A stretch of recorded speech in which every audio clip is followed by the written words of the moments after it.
नमः शिवाय, ओम नमः शिवाय। तेरी धुन में खो जाऊं,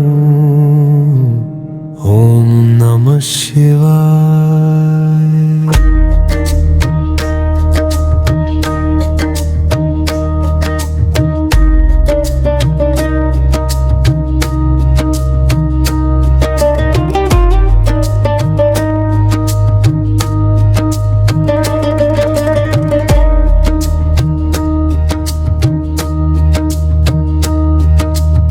पर्वतों की चोटी पे गूंजे तेरा नाम, शांत सी हवाओं में बस तेरा ही धाम।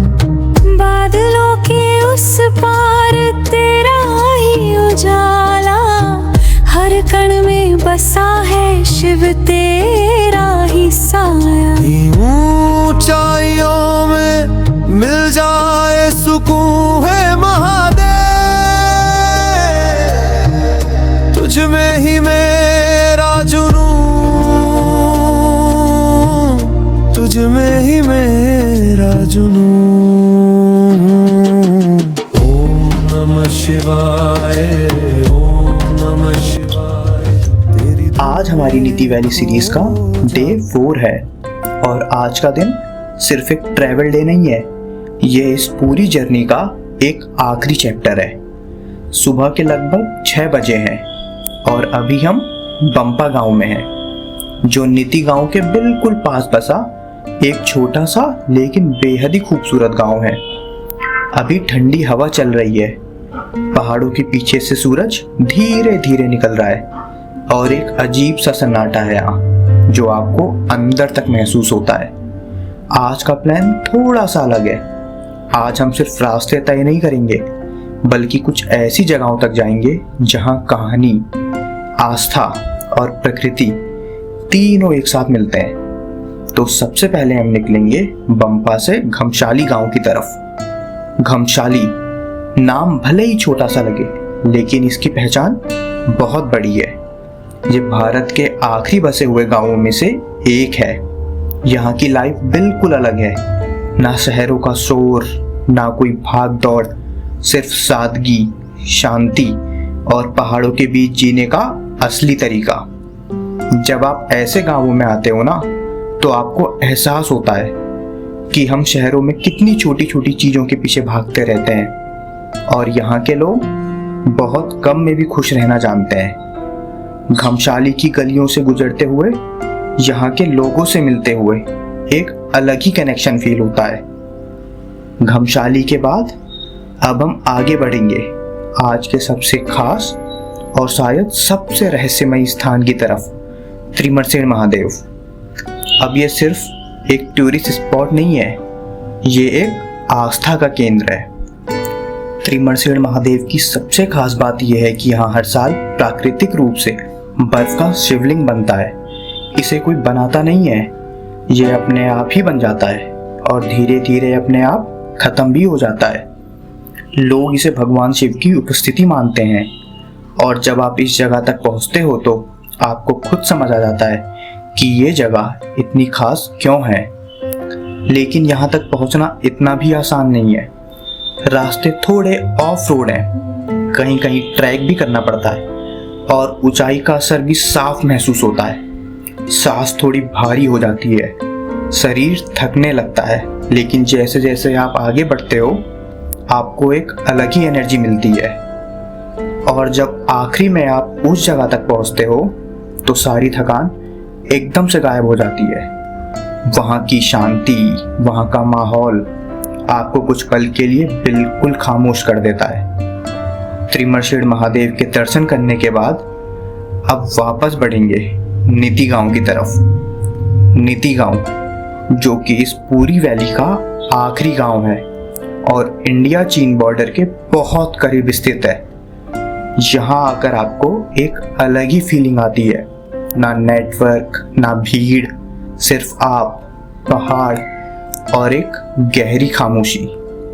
यहाँ खड़े होकर आप सोचने लगते हो कि असल में ज़िंदगी है क्या और हम जिस दुनिया में रहते हैं वो कितनी अलग है। आज का ये पूरा दिन सिर्फ ट्रैवल नहीं है, ये एक एहसास है। इस सीरीज के पहले दिन से लेकर आज तक हमने बहुत कुछ देखा, खूबसूरत रास्ते, कठिन सफ़र, अनदेखी जगह और कुछ ऐसे पल जो हमेशा याद रहेंगे। और सच कहूँ, ये जर्नी सिर्फ मेरी नहीं थी, ये हम सबकी जर्नी थी। आप लोग जो इस सीरीज के साथ जुड़े रहे, हर वीडियो देखा, सपोर्ट किया, आपको दिल से थैंक यू। अगर आपने अभी तक चैनल को सब्सक्राइब नहीं किया है तो ज़रूर कर लेना, क्योंकि आगे हम ऐसे ही ऑफ बीट और अनदेखी जगहों को एक्सप्लोर करते रहेंगे। आपका एक सब्सक्राइब मुझे और मोटिवेशन दे सकता है ताकि मैं और बेहतर कंटेंट आपके लिए ला सकूं। और हाँ, ये नीति वैली सीरीज का आखिरी वीडियो ज़रूर है, लेकिन ये अंत नहीं है। बहुत जल्द हम एक नई जगह, एक नई कहानी और एक नई सीरीज के साथ वापस आएंगे। तो बस तैयार हो जाइए आज के इस आखिरी लेकिन सबसे खास सफ़र के लिए। बंपा से घमशाली, त्रिमरसेन महादेव और फिर नीति गांव तक। तो चलिए चलते हैं और इस वीडियो को शुरू से शुरू करते हैं।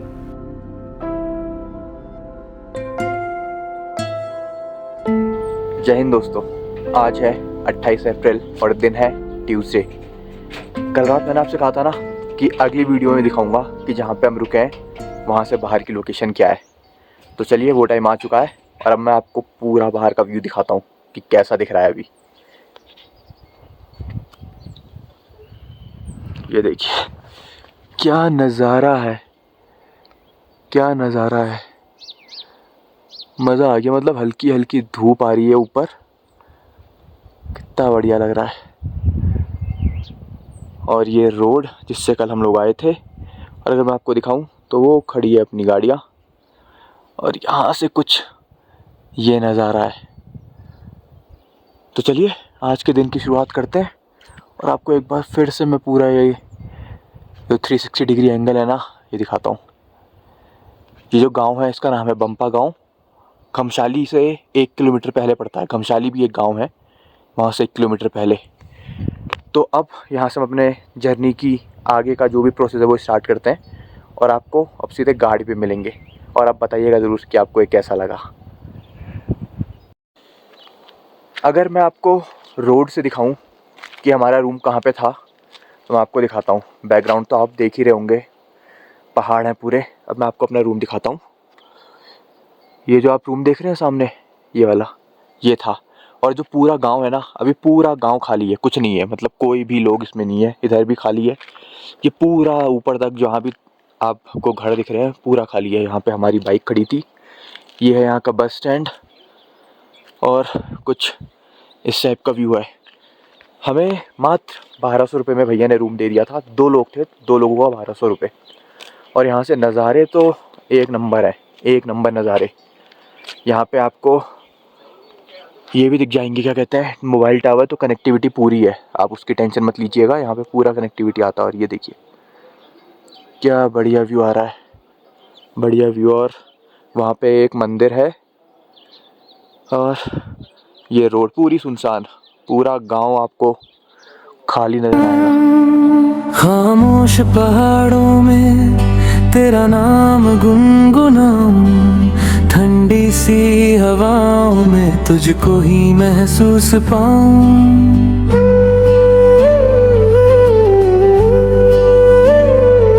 ये रास्ते कह रहे तू मेरे साथ चले, दूर तक बस हम हो, दुनिया कहीं ना मिले।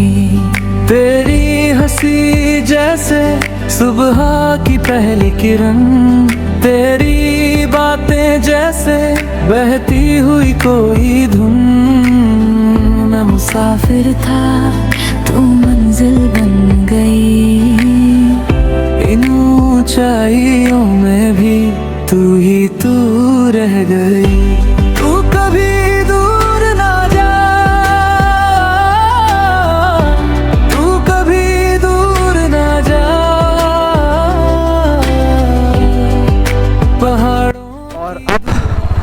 हमारी यात्रा हो चुकी है स्टार्ट।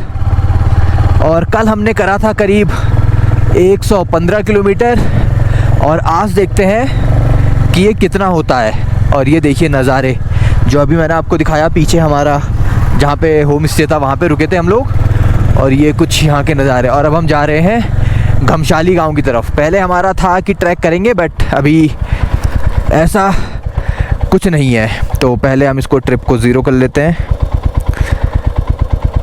और ये हो गई है ज़ीरो, और अब इसको स्टार्ट करते हैं। तो चलिए आज का ये सफ़र हम स्टार्ट करते हैं, और आप बने रहिएगा।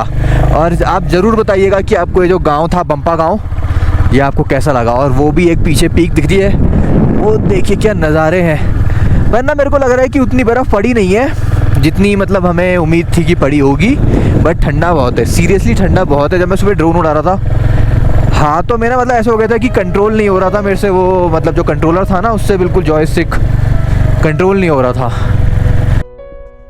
तो अभी हम पहुंच चुके हैं घमशाली गांव, और सच में ये जगह आपको एक अलग ही दुनिया में ले जाती है।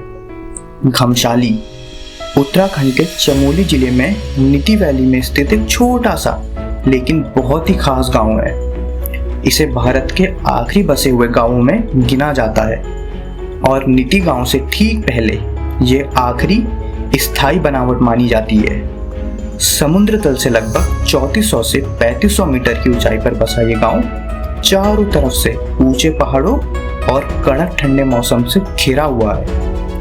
यहाँ पहुंचते ही सबसे पहले जो चीज आपको महसूस होती है वो है इसकी शांति। ना कोई शोर, ना कोई भीड़, बस पहाड़ों के बीच बसा एक शांत सा जीवन। इतिहास की बात करें तो घमशाली गांव भी कभी भारत और तिब्बत के बीच व्यापार का एक अहम हिस्सा हुआ करता था। पुराने समय में यहाँ के लोग तिब्बत के साथ ऊन, नमक और अन्य चीजों का व्यापार करते थे। लेकिन 1962 के भारत चीन युद्ध के बाद ये सब बंद हो गया, और धीरे धीरे यहाँ की लाइफ पूरी तरह बदल गई। यहाँ के लोग मुख्य रूप से भोटिया जनजाति से हैं, जिनकी अपनी अलग सांस्कृतिक पहनावा और परंपराएं होती हैं। आप अगर ध्यान से देखें तो यहाँ के घर भी आपको अलग तरह के दिखेंगे, पत्थर और लकड़ी से बने हुए, जो इस ठंडे मौसम में गर्मी बनाए रखने के लिए डिजाइन करे गए हैं। एक बहुत खास बात है इस गांव की कि यहाँ सर्दियों में रहना लगभग नामुमकिन हो जाता है। भारी बर्फबारी के कारण पूरा गांव खाली हो जाता है और लोग नीचे के इलाकों में शिफ्ट हो जाते हैं। फिर जैसे ही गर्मियाँ आती हैं, ये गांव दोबारा जिंदा हो जाता है। यहाँ कोई बड़े होटल, कैफे या टूरिस्ट वाली चीजें बिल्कुल नहीं है, लेकिन शायद इसकी यही सबसे बड़ी खूबसूरती है। यहाँ की सादगी, यहाँ का असलीपन, यही इसे और खास बनाता है। अगर आप यहाँ कुछ देर रुकते हैं तो आपको एहसास होगा कि यहाँ के लोग कितने सिंपल और सच्ची जिंदगी जीते हैं। ना कोई दिखावा, ना कोई भाग दौड़, बस प्रकृति के साथ एक संतुलन में जीना। और सच कहूँ, ऐसे गांव में आकर हमें ये समझ आता है कि शहरों में कितनी छोटी छोटी चीज़ों के पीछे भागते रहते हैं, जबकि असली खुशी शायद यहीं कहीं छुपी होती है। घमशाली सिर्फ एक गांव नहीं है, ये एक एहसास है, एक अनुभव है जो आपको अंदर से थोड़ा बदल देता है। अगर आप नीति वैली की यात्रा कर रहे हैं तो इस गांव को सिर्फ पार मत कीजिए, यहाँ रुकिए, महसूस कीजिए, क्योंकि यही वो जगह है जहाँ आपको पहाड़ों की असली आत्मा देखने को मिलती है। यहीं से जाता है ट्रैक घमशाली का। हम लोग ने इसलिए स्किप कर दिया क्योंकि देखने पूरे बादल हैं। अगर ऊपर भी जाएंगे ना तो हमें कुछ नहीं दिखने वाला है, सिर्फ बादल दिखेंगे। देखिए पूरे बादल आ गए हैं आज, और कल से ना बारिश का भी थोड़ा सा प्रिडिक्शन बताई है, तो हमने सोचा कि चलिए इसको स्किप करते हैं और अब आगे बढ़ते हैं नीति की तरफ। तो नीति चलते हैं अब। तो चलिए अब यहाँ से अपना नाश्ता पानी हो चुका है और अब हल्के हल्के करके आगे बढ़ते हैं। और यहाँ पे ITBP का कैंप है, हो सकता है कि यहाँ पे चेकिंग वगैरह हो कुछ। ITBP, I love ITBP।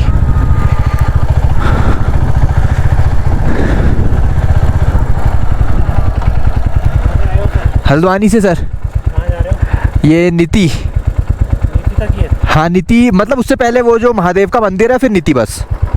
ठीक है।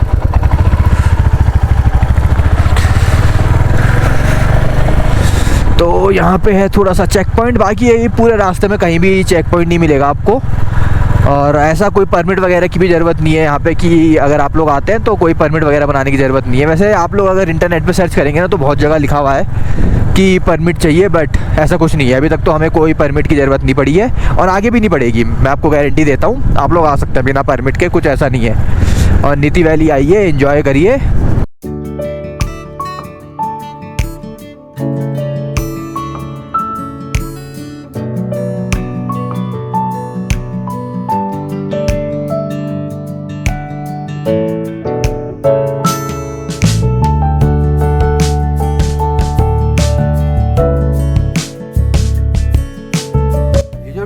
देखने को मिल रहा है ना, इसीलिए इसे कहा जाता है लद्दाख ऑफ उत्तराखंड, नीति वैली। क्या ज़बरदस्त जगह है, मतलब क्या ही ज़बरदस्त जगह है यार। सामने आपको दिख रहा होगा हिमालय, और यहाँ पे पूरे पथरीले पहाड़, और ये छोटे छोटे ये जो आपको मंदिर दिखते हैं ना, ये ऐसे ही नहीं बनाए जाते पहाड़ों में। इनकी ना बहुत मान्यता होती है। मान्यता ये होती है कि ये ना सेफ्टी के लिए बनाए जाते हैं, क्योंकि आपने पहाड़ काटे हैं। अब ये नेचर ने आपको जो पहाड़ दिए थे, अगर आप नेचर के खिलाफ जाके ये सब करते हैं तो उनके लिए ना यहाँ पे मंदिर की स्थापना करी जाती है कि यहाँ पे सबकी सेफ्टी बनी रहे।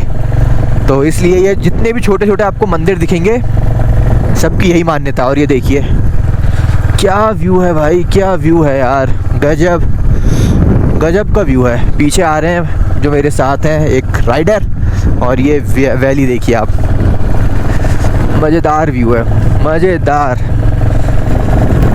क्या तारीफ़ करूँ ये देखिए,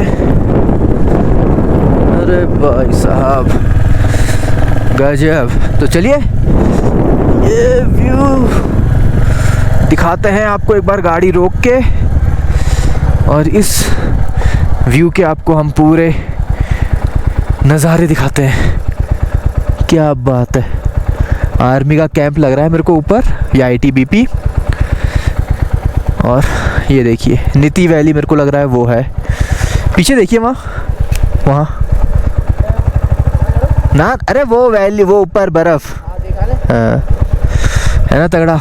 तो चलिए अब यहाँ पे थोड़ी देर हम ब्रेक लेते हैं और आपसे मिलते हैं थोड़ी देर में।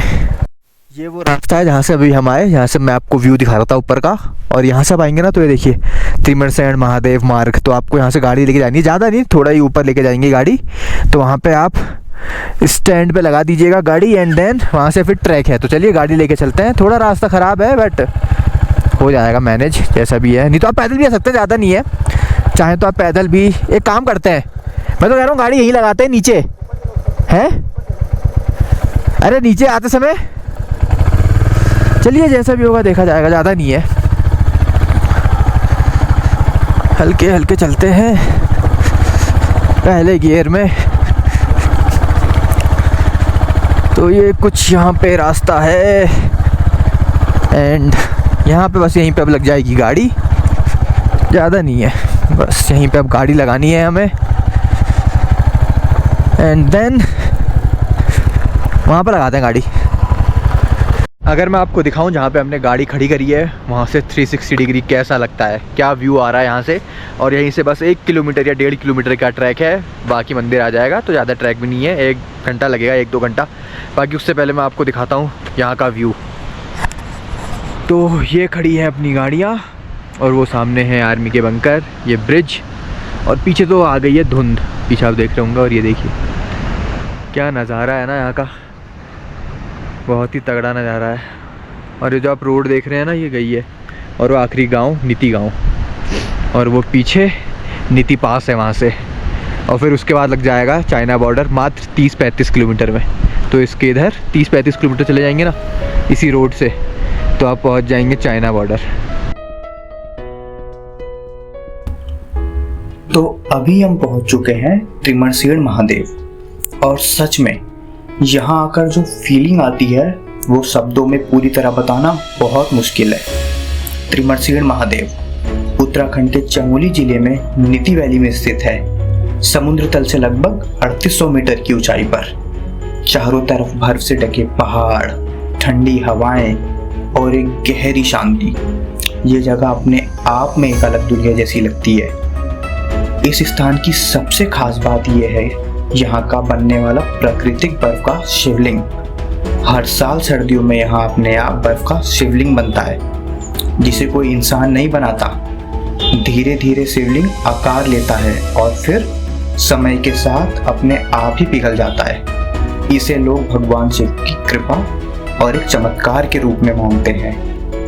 कई स्थानीय लोग के अनुसार यह स्थान बहुत प्राचीन है और इसे छोटा अमरनाथ भी कहा जाता है, क्योंकि यहाँ बनने वाला बर्फ का शिवलिंग अमरनाथ गुफा की तरह ही प्राकृतिक होता है। ऐसी मान्यता है कि भगवान शिव यहाँ भी तपस्या के लिए आए थे, इसलिए इस जगह को बहुत पवित्र माना जाता है। यहाँ कोई बड़ा मंदिर या भव्य स्ट्रक्चर नहीं है, बस एक गुफा जैसा प्राकृतिक स्थान है जहाँ शिवलिंग खुद बनता है, और शायद यही इसकी सबसे बड़ी खूबसूरती है। यहाँ सब कुछ बिल्कुल नेचुरल है, बिना किसी दिखावे के। अगर बात करें पूजा और रिवाजों की, तो यहाँ आने वाले श्रद्धालु बहुत ही साधारण तरीके से पूजा करते हैं। कोई बड़ा आयोजन नहीं होता, बस लोग शांत मन से आते हैं, जल चढ़ाते हैं, धूप दिखाते हैं और भगवान शिव का आशीर्वाद लेते हैं। यहाँ तक पहुँचना आसान नहीं है, रास्ता थोड़ा कठिन है, ट्रैक करना पड़ता है और ऊंचाई की वजह से सांस लेना भी थोड़ा मुश्किल सा हो जाता है।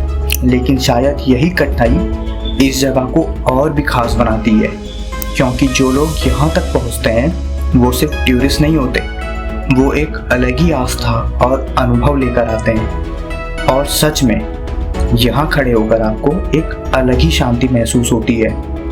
ऐसा लगता है कि जैसे कुछ देर के लिए समय रुक सा गया है और आप बस एक प्रकृति और भगवान शिव के साथ जुड़ से गए हैं।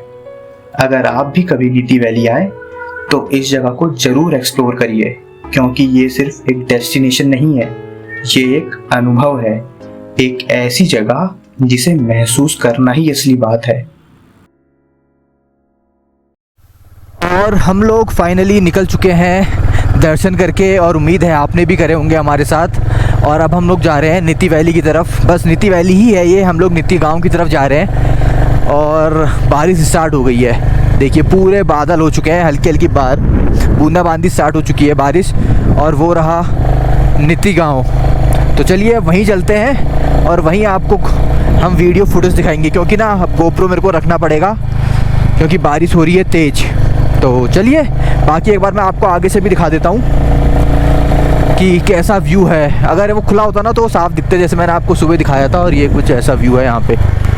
तो मैं यहाँ पे गोप्रो रख देता हूँ अपना, और ये कुछ ऐसा व्यू है। तो चलिए अब यहाँ पे मैं रखता हूँ सब कुछ अंदर, और आपको सीधे अब मिलते हैं नीति वैली पे।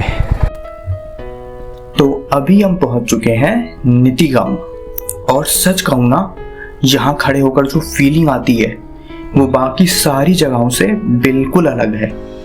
नीति गांव उत्तराखंड के चमोली जिले में स्थित है और इसे भारत के आखिरी बसे हुए गांवों में गिना जाता है। समुद्र तल से लगभग 3600 मीटर की ऊंचाई पर बसा ये गांव इंडिया चीन बॉर्डर के बेहद करीब है। यहाँ आम लोगों का आना बिल्कुल मना है, इसलिए नीति गांव सिर्फ एक गांव नहीं है, बल्कि देश की आखिरी सीमा का एक एहसास भी है। चारों तरफ से ऊंचे ऊंचे पहाड़, ठंडी हवाएं और एक गहरी खामोशी। यहाँ का माहौल आपको एकदम रियल और रॉ फील देता है। यहाँ ना शहरों की भीड़ है, ना शोर है, बस प्रकृति और सादगी। अगर इतिहास की बात करें तो नीति गांव कभी भारत और तिब्बत के बीच व्यापार का एक अहम रास्ता हुआ करता था। पुराने समय में यहाँ के लोग तिब्बत के साथ व्यापार किया करते थे, जिसे इंडो तिब्बतियन ट्रेड कहा जाता था। लेकिन 1962 के भारत चीन युद्ध के बाद यह रास्ता बिल्कुल बंद हो गया, और उसके बाद से यहाँ की जिंदगी पूरी तरह बदल गई। यहाँ के ज्यादातर लोग भोटिया जनजाति से आते हैं, जो अपनी अलग संस्कृति, भाषा, परंपराओं के लिए जाने जाते हैं। सर्दियों में जब यहाँ भारी बर्फबारी होती है तो पूरा गांव खाली हो जाता है और लोग नीचे के इलाकों में चले जाते हैं। गर्मियों में ही ये गांव फिर से बसता है।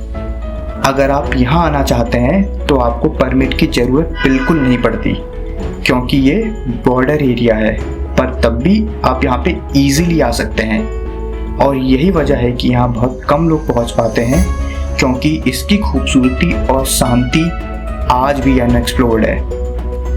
यहाँ कोई बड़ा मंदिर या टूरिस्ट स्पॉट बिल्कुल नहीं है, लेकिन इस जगह की असली खूबसूरती इसकी सादगी और इसकी लोकेशन में है। यहाँ खड़े होकर आपको एक अलग ही एहसास होता है, जैसे आप देश के आखिरी छोर पर खड़े हैं। और शायद यही इस जगह की सबसे बड़ी खासियत है। ये आपको सिर्फ खूबसूरत नज़ारे नहीं देता, बल्कि सोचने पे मजबूर करता है कि जिंदगी की असली शांति कहाँ है। मेरे लिए ये जगह सिर्फ एक डेस्टिनेशन नहीं है, ये इस पूरी नीति वैली जर्नी का एक इमोशनल एंड है। यहाँ तक आना, ये सब देखना, ये एक ऐसा अनुभव है जो हमेशा याद रहेगा। अगर आप भी ऑफ बीट और रियल जगहों को एक्सप्लोर करना चाहते हैं तो नीति गांव आना बिल्कुल मत भूलिएगा, क्योंकि ये जगह आपको सिर्फ दिखती नहीं है, आपको महसूस होती है।